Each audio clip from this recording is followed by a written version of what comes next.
I wanted to take a minute to explain a little bit about where we came from as a ministry and why we operate in the way that we do. We began as an organization more than 40 years ago, really in the Billy Graham crusade kind of approach. And for many, many years, that approach worked very, very well for us. Dad would present the gospel at the invitation of local churches. We would rent an arena or a stadium and bring together the body of Christ to proclaim the good news, tell people to bring their friends that needed to hear the gospel, and just go for it in proclaiming the good news. What we found, though, with the crusade approach in the United States and in Western Europe was that it was getting more and more difficult to see genuinely unchurched people come to the meetings. We felt like we were primarily preaching to the choir, so to speak, that most of the audience were people that already had a relationship with Jesus Christ. So obviously, as evangelists, our goal is always to say to ourselves, how can we get the gospel out to people who need to hear the message of Christ, to those that aren't already members of evangelical churches? So one of the first steps we took it was to go away from the crusade approach to what we call a festival approach.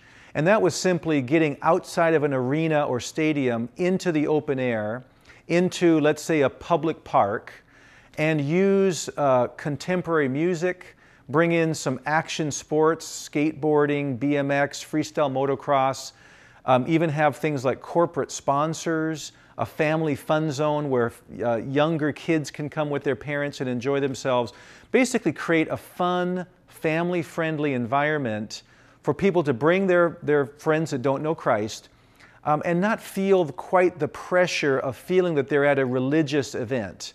Not hiding the fact that the gospel would be preached very, very clearly with an opportunity to respond to the good news.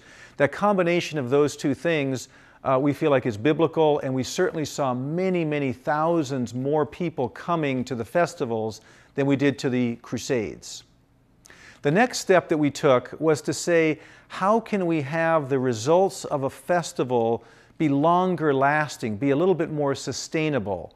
One of the big criticisms of this kind of evangelism is people view it as just a big event, that we put all this energy into this weekend event, and then when it's over, and everything goes back to normal. We would love to see these events as a catalyst for a longer lasting partnership between the churches, and even a partnership between the churches, the corporate community, and city leaders to help transform the city.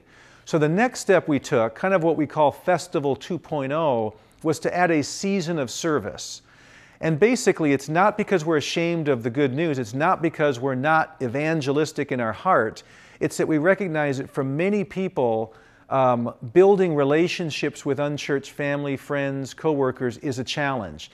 So what if we worked with city leaders and put forward the idea of mobilizing thousands of believers to make a difference in the community by serving and loving their neighbor as themselves? So in some cities, for example, it's meant mobilizing thousands of people to help clean up the environment, to partner with public schools, to help the homeless and those that are hungry, basically demonstrating the love of Jesus, to help win over those that are skeptical, to build relationships for the proclamation of the good news. So word and deed working together. It's biblical. Christ operated in that way. Christ loved and served and healed the sick, and He also preached the good news of the kingdom.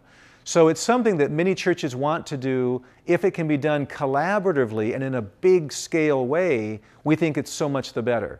So our challenge to any city is consider doing both. Consider a season of service where the city leaders will notice the good that's being done in the name of Christ, find ways to collaborate together to meet practical needs in the community, and then celebrate that season of service with a clear gospel proclamation as a festival that's celebrating the season of service. So that combination of word and deed is something we have found to be very, very effective.